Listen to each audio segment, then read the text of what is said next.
মাধ্যমিক previous year chapter wise questions with answer 2017 থেকে 2024 ভৌতবিজ্ঞান বিষয়ের অধ্যায় জৈব রসায়ন পার্ট ডি মার্কস 3। এখানে এই ভিডিওতে করব 3 নম্বরের প্রশ্নগুলো। প্রথম প্রশ্ন, অ্যাসিটিলিনের সঙ্গে হাইড্রোজেনের দ্রুত বিক্রিয়ার শর্ত সহ সমিত রাসায়নিক সমীকরণটি লেখো প্লাস এলপিজির একটি ব্যবহার উল্লেখ করো। 2017 সালের প্রশ্ন। নিকেল, প্ল্যাটিনাম বা প্যালাডিয়াম অনুঘটকের উপস্থিতিতে অ্যাসিটিলিন প্রথমে এক অণু হাইড্রোজেনের সঙ্গে যুক্ত হয়ে ইথিলিন এবং পরে আর এক অণু হাইড্রোজেনের সঙ্গে যুক্ত হয়ে ইথিলিন উৎপন্ন করে। এই যে অ্যাসিটিলিন, এটা হচ্ছে এই টুটা হচ্ছে অ্যাসিটিলিন। যদি দেখা যায় সি দুটা এইচ দুটা C2H2 তার সাথে হাইড্রোজেন যুক্ত হয়েছে, অনুঘটক হচ্ছে প্ল্যাটিনাম। হয় প্ল্যাটিনাম দিতে হবে, নাহলে নিকেল দিতে হবে, বা প্যালাডিয়াম দিতে হবে। তিনটে একত্রে দিলে হবে না। তাহলে তৈরি করেছি কি C2H4, এটা H2 আছে, ডবল বন্ড ইথিলিন। এবার এই ইথিলিনকে আবার হাইড্রোজেনের সঙ্গে একইভাবে বিক্রিয়া করে তৈরি করানো হয়েছে ইথেন। ঠিক আছে। আর এলপিজির একটি ব্যবহার আমরা সবাই জানি, গৃহস্থালী রান্নার কাজে ব্যবহার করা হয়। নেক্সট প্রশ্ন 2017 সালের প্রশ্ন। এই চ্যাপ্টার থেকে সাধারণত 3 নম্বরের একটাই প্রশ্ন থাকে, কিন্তু প্রতি বছর একটার সঙ্গে আর একটা অথবা দেয় 3 নম্বরের প্রশ্নের ক্ষেত্রে। ওই জন্য প্রত্যেকটা সালে 2টা করে প্রশ্ন পাবো। কীভাবে পরিবর্তিত করবে CH3CH2OH অর্থাৎ ইথাইল অ্যালকোহল থেকে CH2CH2 মানে ইথিলিন। ইথাইল অ্যালকোহল থেকে কী করে ইথিলিন প্রস্তুত করব, এটা প্রথম প্রশ্ন। আর একটা বলেছে প্রকৃতিতে জৈব পলিমার প্রোটিনের বায়োডিগ্রেডেশন হয় কিভাবে। এটা আছে 2 আর এটা আছে 1, 2+1। তাহলে কী করে করবো, প্রথম প্রশ্নের উত্তর 170 ডিগ্রি সেলসিয়াস তাপমাত্রায় গাঢ় H2SO4 এর বিক্রিয়ায় CH3CH2OH অর্থাৎ ইথাইল অ্যালকোহল থেকে অ্যাসিটিলিন উৎপন্ন হয়। বিক্রিয়া CH3CH2OH গাঢ় H2SO4 170 ডিগ্রি সেলসিয়াস তাপমাত্রায় কী হয়, তৈরি হয় ইথিলিন আর জল। আর প্রোটিনের বায়োডিগ্রেডেশন হয় কীভাবে, প্রকৃতিতে বিভিন্ন প্রকার বিয়োজক যেমন ব্যাকটেরিয়া, ছত্রাক এক প্রকার উৎসেচক নিঃসরণ করে প্রোটিনের বায়োডিগ্রেডেশন করে, ডিগ্রেশন হয় না, ডিগ্রেশন ঘটায়।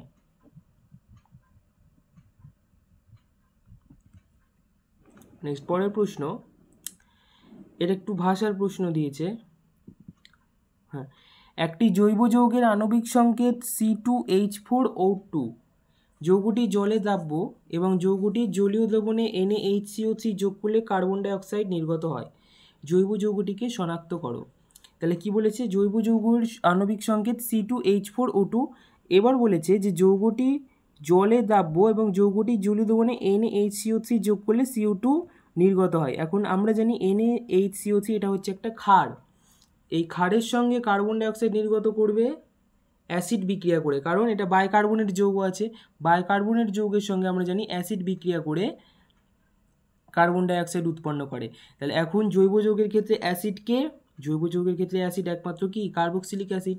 কিন্তু এখানে বলেছে এখন তার মানে আমি বুঝে গেলাম যে যৌগটা যেটা হবে সেটা হবে একটা কার্বক্সিলিক অ্যাসিড, অর্থাৎ যৌগটিতে একটি COOH এই গ্রুপটা থাকবে। কি করে বুঝলাম, এই যে সোডিয়াম বাইকার্বনেটের সঙ্গে বিক্রিয়া করে কার্বন ডাইঅক্সাইড দিচ্ছে, কারণ এটা হচ্ছে একটা লবণ। সোডিয়াম বাইকার্বনেট একটা লবণ, এই লবণের সঙ্গে, লবণ না, এটা একটা ক্ষার, সোডিয়াম বাইকার্বনেট একটা ক্ষার। এখন এই ক্ষারটা কীরকম না, বাইকার্বনেট আছে। এবার বাইকার্বনেট যখন থাকবে তখন সেক্ষেত্রে এখানে কিন্তু কার্বন ডাইঅক্সাইড উৎপন্ন হবে। তো যাই হোক, তাহলে আমি বুঝে গেলাম যে সেই জৈব যৌগতে থাকবে COOH। এখন বলেছে কার্বন পরমাণু 2টা, তাহলে কি হবে, যৌগটা আমি ধরতেই পারি CH3CH2COOH। এখন মিলিয়ে দেখি, কার্বন পরমাণু আছে 3টা, কিন্তু এখানে 2টা আছে না, তাহলে এটাও হবে না। কার্বন আছে 2টা, তার মানে এটা হবে না, CH3CH2 হবে না, এটা হবে CH3COOH, অ্যাসিটিক অ্যাসিড। এবার যদি মিলাই তাহলে দেখি, কার্বন আছে 2টা, কার্বন 2টা, হাইড্রোজেন এখানে 3টা, আর একে 4টা, আর অক্সিজেন আছে 2টা, এই যে অক্সিজেন আছে 2টা। তাহলে এই যৌগটা এটা হতে পারে। যৌগটি জলে দ্রাব্য এবং যৌগটি জলীয় দ্রবণে NaHCO3 যোগ করলে CO2 উৎপন্ন হয়। তাহলে জৈব যৌগটিকে শনাক্ত করো। জৈব যৌগটিকে আমি শনাক্ত করে দিয়েছি CH3COOH। এবার শনাক্ত কী করে করলাম, সোডিয়াম বাইকার্বনেটের সঙ্গে বিক্রিয়া করে যে CO2 উৎপন্ন করে সেটা আমাকে দেখাতে হবে এখানে। তাহলে দেখিয়ে দিই, তাহলে CH3COOH প্লাস NaHCO3 থেকে কী উৎপন্ন হবে, CH3COO সোডিয়াম অ্যাসিটেট, মানে CH3COONA সোডিয়াম অ্যাসিটেট তৈরি হলো। এই আর এই যে এইচটা আছে, আর এখানে তৈরি হবে এখানে একটা এইচ, এখানে একটা এইচ, দুটা এইচ আর এখানকার একটা ও, তাহলে তৈরি হলো H2O। আর কি বেঁচে থাকলো, একটা কার্বন আর এখানকার দুটা ও বেঁচে থাকলো, তাহলে প্লাস CO2। ক্লিয়ার? তাহলে এই বিক্রিয়া দ্বারা আমি প্রমাণ করতে পারলাম যে জৈব যৌগটি হচ্ছে আমার CH3COOH অর্থাৎ অ্যাসিটিক অ্যাসিড। এখন বলেছে জৈব যৌগটির সঙ্গে ইথানলের বিক্রিয়ার শর্ত সীমিত রাসায়নিক সমীকরণ সহ লেখো। তাহলে যে কোনো একটি অ্যাসিড, যে কোনো জৈব অ্যাসিড CH3COOH প্লাস CH3CH2OH, তাই তো, ইথানল, হ্যাঁ ঠিক আছে, একটা কার্বক্সিলিক অ্যাসিড গ্রুপ এবং অ্যালকোহল এর বিক্রিয়ায় তৈরি হয় এস্টার। এস্টারের এখানে একটা ঠিক অনুঘটক না, গাঢ় H2SO4 এর উপস্থিতিতে, গাঢ় H2SO4 এর উপস্থিতিতে তৈরি হয় এস্টার, যার সংকেত CH3COOC2H5। এই COO এই গ্রুপটাকে বলা হয় এস্টার গ্রুপ। এবং এস্টারের একটা খুব মজার বিষয়, এস্টারের গন্ধ খুব সুন্দর হয়, মিষ্টি গন্ধযুক্ত যৌগ হয়। এই বিক্রিয়াতে এস্টারটা উৎপন্ন হয়, কিন্তু এস্টারটা খুবই ক্ষণস্থায়ী হয়, মানে একে পাওয়া খুব মুশকিল। কেন মুশকিল, এগুলো আমরা উঁচু ক্লাসে জানবো। তবে এইটুকু যে বলে রাখি যে এটার গন্ধ খুব মিষ্টি হয়, ফলের মতো, পাকা ফলের মতো গন্ধ। নেক্সট পরের প্রশ্নতে যাব। জৈব ও অজৈব যৌগে তিনটি ধর্মের তুলনা করো। এর থেকে সোজা প্রশ্ন মনে হয় না। তো তিনটি ধর্মের তুলনা করেছি, জৈব যৌগ, অজৈব যৌগ, তিনটি ধর্মের তুলনা। বন্ধনের প্রকৃতি, জৈব যৌগগুলি সাধারণত সমযোজী বন্ধনের মাধ্যমে গঠিত হয়, অজৈব যৌগগুলি সাধারণত আয়নীয় বা অসমযোজী বন্ধনের মাধ্যমে গঠিত হয়। তারপরে পয়েন্টে দিয়েছি দ্রাব্যতা, জৈব যৌগগুলি জলে দ্রাব্য কিন্তু জৈব দ্রাবকে দ্রাব্য, জলে অদ্রাব্য কিন্তু জৈব দ্রাবকে দ্রাব্য, আর অজৈব যৌগগুলি জলে দ্রাব্য কিন্তু জৈব দ্রাবকে অদ্রাব্য। লাস্ট গলনাঙ্ক ও স্ফুটনাঙ্ক, জৈব যৌগগুলির গলনাঙ্ক ও স্ফুটনাঙ্ক সাধারণত কম হয়, আর অজৈব যৌগগুলির গলনাঙ্ক ও স্ফুটনাঙ্ক সাধারণত বেশি হয়। নেক্সট 2019 সালের প্রশ্ন, এ ও বি দুটি করে কার্বন পরমাণু যুক্ত দুটি অসম্পৃক্ত হাইড্রোকার্বন। ব্রোমিনের সঙ্গে এতে অণু প্রতি 1 অণু ব্রোমিন ও বিতে অণু প্রতি 2 অণু ব্রোমিন যুক্ত হয়। এ ও বি এর গঠন সংকেত লেখো, আর বি এর সঙ্গে ব্রোমিনের বিক্রিয়ার সমিত রাসায়নিক সমীকরণ লেখো। তো বলেছে এ আর বি দুটি করে কার্বন পরমাণুযুক্ত অসম্পৃক্ত হাইড্রোকার্বন, তার মানে সেটা কি কি হতে পারে, এক হতে পারে CH2 বন্ড CH2 ইথিলিন, আর একটা কি হতে পারে CH ট্রিপল বন্ড CH, হয় ইথিলিন না হলে অ্যাসিটিলিন, এইটা হতে পারে, কারণ দুটি করে কার্বন পরমাণু বলে দিয়েছে আর অসম্পৃক্ত হাইড্রোকার্বন বলেছে। এবার বলছে ব্রোমিনের সঙ্গে এতে অণু প্রতি 1 অণু ব্রোমিন যুক্ত হয়, তার মানে এই যৌগটাতে, এই যৌগটাতে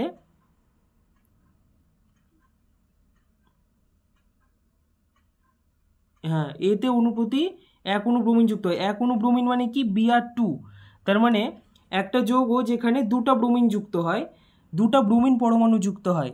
আর একটা যৌগতে বলেছে যে অণু প্রতি 2 অণু ব্রোমিন যুক্ত হয়, অর্থাৎ 2 অণু ব্রোমিন মানে হচ্ছে একটা অণু মানে কয়টা ব্রোমিন, দুটা, তাহলে 2 অণু মানে 4টা। এখন যদি মনে করে দেখি, তাহলে ইথিলিনের ক্ষেত্রে যদি CH2 এর ক্ষেত্রে যদি আমি ব্রোমিন যোগ করি, এবার ব্রোমিন তো এমনি যোগ করা হয় না, কার্বন টেট্রাক্লোরাইড বা ক্লোরোফর্মে ব্রোমিনকে দ্রবীভূত করা হয়, তারপরে ওই লাল বর্ণের ব্রোমিন দ্রবণের মধ্য দিয়ে ইথিলিন গ্যাস চালনা করা হয়। তাহলে তখন কি হবে, তখন যদি ওই যে শর্তটা বললাম, ব্রোমিনকে ক্লোরোফর্মে বা কার্বন টেট্রাক্লোরাইডে দ্রবীভূত করে যদি একটা লাল বর্ণের দ্রবণ তৈরি হয় এবং তার মধ্যে দিয়ে যদি ইথিলিন চালনা করা হয়, তাহলে তৈরি হয় হচ্ছে সি বন্ড সি, দুটা এইচ ছিল, দুটা এইচ থাকলো, এই একটা এইচ থাকলো, দুজনের দুটা এইচ থেকে গেল কিন্তু, আর একটা হাত ভেঙে বিআর ঢুকলো, CH2 একটা হাত ভেঙে বিআর ঢুকলো, তাহলে এই বিআরটা ক অণু বিআর থেকে এসছে, Br2 একটা অণু থেকে একটাতে এসছে, তার মানে প্রথমেরটা কি হবে, এই যৌগটা আমি পেয়ে গেলাম, এ যে যৌগটা ছিল শর্তানুযায়ী সেটা হচ্ছে ইথিলিন, তার মানে বি যৌগটা কি হবে, বি যৌগটা হবে অ্যাসিটিলিন। দেখা যাক, CH ট্রিপল বন্ড CH, একই শর্ত, সেই একই শর্তটা যদি করি C বন্ড C, এদিকে থাকলো এইচ, এদিকে থাকলো এইচ, এগুলো ছিলই, খালি বন্ডগুলো ভেঙে গেল। তাহলে এদিকে হলো বিআর, এদিকে হলো বিআর, এদিকে হলো বিআর, এদিকে হলো বিআর, দুটা বিআর পরমাণু মিলে একটা অণু। তাহলে কটা অণু মোট ঢুকেছে এখানে? দুই অণু ব্রোমিন ঢুকেছে। তাহলে ওটাই তো বলেছিল যে বিয়ে প্রতি অণুতে 2 অণু ব্রোমিন যুক্ত হয়। তাহলে বি যৌগের সংকেত পেয়ে গেলাম কি আমি? অ্যাসিটিলিন। এখন বলেছে তাহলে এ আর বি পেয়ে গেলাম, আর বলেছে এ ও বি এর গঠন সংকেত লেখো। এ ও বি এর গঠন সংকেত আমি এঁকে দেব। আর বলেছে বি এর সঙ্গে ব্রোমিনের বিক্রিয়ার সমিত রাসায়নিক সমীকরণ লেখো। বি এর সঙ্গে এখানে বলতে কি, বি এখানে কি পেলাম? বি বলতে পেলাম এখানে অ্যাসিটিলিন। এবার এই অ্যাসিটিলিনের সঙ্গে ব্রোমিনের বিক্রিয়ার সমিত রাসায়নিক সমীকরণ লিখতে বলেছে। অ্যাসিটিলিনের সঙ্গে রাসায়নিক সমীকরণ কি করে লিখব না, বিআর সরি অ্যাসিটিলিন মানে সিএইচ ট্রিপল বন্ড সিএইচ, তার সাথে যুক্ত হবে 2 অণু বিআর। এই যে দেখলাম 2 অণু বিআর যুক্ত হলো, যেন 2 লিখে দিলাম। যে তৈরি করবে, দিয়ে তৈরি করবে কি, এই যে দিয়ে তৈরি করবে এই যৌগটা। আর রাখলাম না, ঠিক আছে? দিয়ে তৈরি করবে এই যৌগটা, অ্যাসিটিলিনের সঙ্গে ব্রোমিন অণু যুক্ত হয়ে তৈরি করবে এটা। এর নাম কি? যদি দেখি 1,2,1,2 বা 1,1,2,2 টেট্রাব্রোমো ইথেন, 1,1,2,2 টেট্রাব্রোমো ইথেন। 4টা ব্রোমিন পরমাণু, ওই জন্য 4-এর জন্য টেট্রাব্রোমো, আর এটা ইথেন। নেক্সট প্রশ্ন 2019 সালের প্রশ্ন। আগের অত ঝামেলার প্রশ্নের এত সুন্দর সহজ অথবা দিয়েছে। অ্যাসিটিক অ্যাসিডের সঙ্গে সোডিয়াম হাইড্রক্সাইডের বিক্রিয়ার সমিত রাসায়নিক সমীকরণ লেখো। আর প্যাকেজিংয়ে ব্যবহারের জন্য পাট ও পলিথিনের মধ্যে কোনটি বেশি পরিবেশ বান্ধব এবং কেন? CH3COOH plus NaOH, CH3COONA plus H2, সমতা বিধান করতেই হলো না। তাই তো, অ্যাসিটিক অ্যাসিডের সঙ্গে সোডিয়াম হাইড্রক্সাইডের বিক্রিয়া তৈরি হবে কি? সোডিয়াম অ্যাসিডেট আর জল, ব্যাস, সমতা বিধানও করতে হলো না। আর পাট ব্যবহার পরিবেশ বান্ধব, কারণ পাট বায়োডিগ্রেডেবল হওয়ায় এটি মাটির সঙ্গে সহজেই মিশে যায় এবং পরিবেশের কোনো ক্ষতি করে না, যা পলিথিনরা করে থাকে। পরের প্রশ্নতে যাব। নেক্সট প্রশ্ন 2020 সালের প্রশ্ন। দুটি ভিন্ন জৈব যৌগ C2H6O সম্পন্ন এ ধাতব সোডিয়ামের সঙ্গে বিক্রিয়ায় হাইড্রোজেন গ্যাস উৎপন্ন করে, কিন্তু বি ধাতব সোডিয়ামের সঙ্গে বিক্রিয়া করে না। এ ও বি যৌগটির গঠন সংকেত লেখো। প্রথমেই তাহলে আমি এইটাই আমাকে বলেছে, তাহলে AB C2H6 কি হতে পারে? একটা হতে পারে CH3CH2OH, দেখো এটা একটা হতে পারে ইথানল হতে পারে। আর একটা যেটা হতে পারে সেটা হচ্ছে CH3CH3 ডাইমিথাইল ইথার। যদি দেখি কার্বন আছে 2টা, হাইড্রোজেন আছে 6টা, অক্সিজেন আছে 1টা, C2H6O।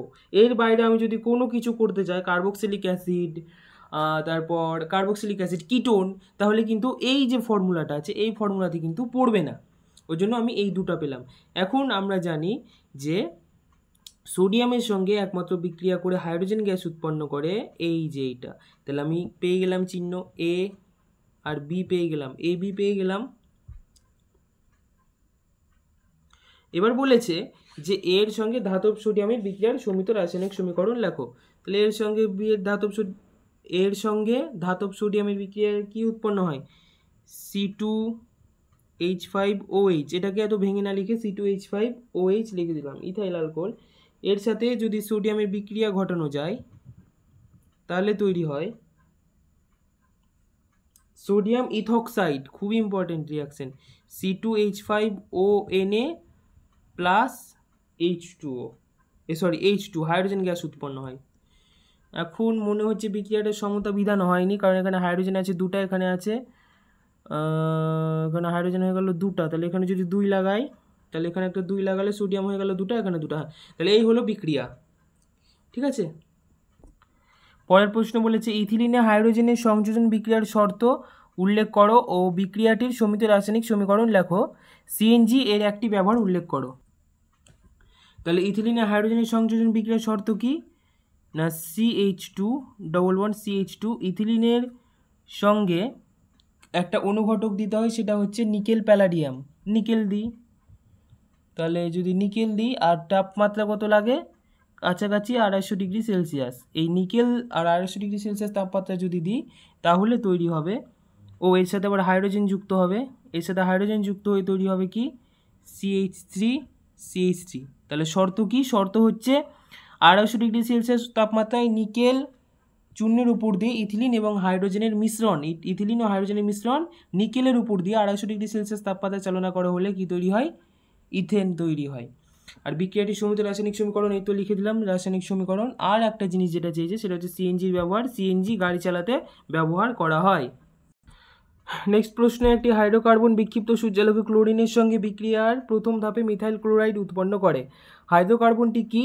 বিক্রিয়াটির প্রথম ধাপের সমৃদ্ধ রাসায়নিক সমীকরণ লেখো। হাইড্রোকার্বনটির একটি ব্যবহার উল্লেখ করো। 2023 সালের প্রশ্ন। আমরা সবাই জানি বিক্ষিপ্ত সূর্যালোকে একমাত্র কে উৎপন্ন করে? মিথেন। মিথেন প্রতিস্থাপন বিক্রিয়া অংশগ্রহণ নেয় এবং সেই মিথেন কি তৈরি করে? প্রথম ধাপে বিক্ষিপ্ত সূর্যালোকের উপস্থিতিতে তৈরি করে CH3Cl methyl chloride plus HCl অর্থাৎ হাইড্রোজেন ক্লোরাইড। তারপরে বলেছে প্রথম ধাপের সমৃদ্ধ রাসায়নিক সমীকরণ বলেছে, যেন প্রথম ধাপের সমীকরণটাই লেখা হয়েছে, বাকিটা দরকার নাই। আর মিথেনের ব্যবহার কি? মিথেন জ্বালানি হিসেবে ব্যবহৃত হয়। নেক্সট পরের প্রশ্ন, এলপিজির শিল্প উৎস কি? অ্যাসিটিক অ্যাসিড ও পলিটেট্রাফ্লুরোইথিলিনের একটি ব্যবহার করে লেখো। এত বড় নাম দিয়েছে, এটার মানে হচ্ছে টেফলন, টেফলনের ব্যবহার চেয়েছে। তাহলে এলপিজি শিল্প উৎস হলো কি? পেট্রোলিয়াম। ব্যাস, এটুকটা লিখলেই হবে। বা লেখা যেতে পারে 30 ডিগ্রি সেলসিয়াস উষ্ণতার নিচে পেট্রোলিয়ামের পাতন করলে পেট্রোলিয়াম গ্যাস পাওয়া যায়, তাকে চাপ প্রয়োগ করলে এলপিজি তৈরি হয়। তো শিল্প উৎস হচ্ছে মেন পেট্রোলিয়াম। আর অ্যাসিটিক অ্যাসিডের একটি ব্যবহার কি? ভিনিগার প্রস্তুতিতে মারাত্মকভাবে ব্যবহার করা হয়। আর পলিটেট্রাফ্লুরোইথিলিন বা টেফলনের ব্যবহার কি? ননস্টিক বাসন তৈরিতে ব্যবহৃত হয়। এরপরের প্রশ্ন 2024 সালের প্রশ্ন, শিল্পক্ষেত্রে ইথিলিন প্রস্তুতির বিক্রিয়াটি লেখো। এই যে প্রশ্নটা আছে, শিল্পক্ষেত্রে ইথিলিন প্রস্তুতির বিক্রিয়াটি লেখো, এই প্রশ্নটা কিন্তু আমি বইয়ে পাচ্ছি না। হ্যাঁ, তো এটা আমি একটু দেখছি, এটা আমি দেখে পরে কমেন্টে আমি এটা পিন করে দেবো। এটা আপাতত আমি বাদ রাখছি, পরেরটা আমি করছি। ইথিলিনের দুটি ব্যবহার লেখো। কাঁচা ফল পাকাতে ব্যবহৃত হয় আর মাস্টার্ড গ্যাস প্রস্তুতিতে ব্যবহার করা হয়। মাস্টার্ড গ্যাস কিন্তু একটা মারাত্মক বিষাক্ত গ্যাস। তারপরের প্রশ্ন বলেছে 2024, এটা সোজা ছিল আগেরটা থেকে অথবা। মিথেনের হাইড্রোজেন পরমাণুগুলি কীভাবে ধাপে ধাপে ক্লোরিন দ্বারা প্রতিস্থাপিত হয়ে কার্বন টেট্রাক্লোরাইড উৎপন্ন করে? আমরা সবাই জানি CH4 প্লাস Cl2 তৈরি করে হচ্ছে CH3।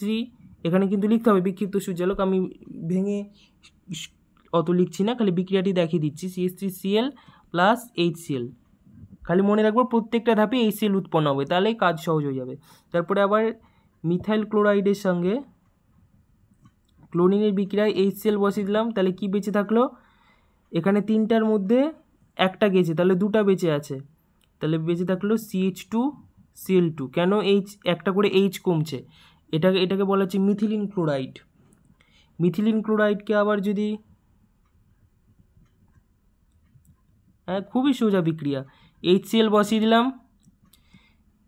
একটা H চলে গেছে, তাহলে এখানে কী হবে? CH, দুয়ে চারটা কার্বন, এই চারটা ক্লোরিনের মধ্যে একটা ক্লোরিন Cl দিয়েছি, তাহলে এখানে কটা ক্লোরিন থাকবে? 3টা ক্লোরিন। এটাকে বলা হচ্ছে ক্লোরোফর্ম। আর ক্লোরোফর্মকে যদি আবার ক্লোরিনের উপস্থিতিতে বিক্ষিপ্ত সূর্যালোক উপস্থিতিতে যদি করি, তৈরি হবে কি? HCl, লিখে দিলাম HCl। আচ্ছা, মোট কটা আছে? 3 2 5, 5-এর মধ্যে একটা গেছে, তাহলে Cl হবে কটা? 4টা, এটা বসে নিয়ে গেল। আর কার্বন তো একটাই আছে CCl4, আর Hটা তো এখানে চলে গেছে। তাহলে এইভাবে ধাপে ধাপে তৈরি হয়। এই প্রশ্নটার উত্তর আমি ঠিক বুঝে উঠতে পারছি না। এই যে শিল্পক্ষেত্রে ইথিলিন প্রস্তুতির বিক্রিয়াটি লেখো, আমি এটা খুঁজছি, খুঁজে পেলে আমি এটা কমেন্টে পিন করে দেবো। ঠিক আছে, তা এই জৈব রসায়ন পাঠ শেষ করলাম। ভিডিওটি দেখার জন্য অসংখ্য ধন্যবাদ। ভালো লাগলে অবশ্যই একটি লাইক করে দিও এবং এরকম আরও অনেক ভিডিও পেতে চ্যানেলটিকে সাবস্ক্রাইব করে দিও। থ্যাংক ইউ, দেখা হচ্ছে পরের ভিডিওতে।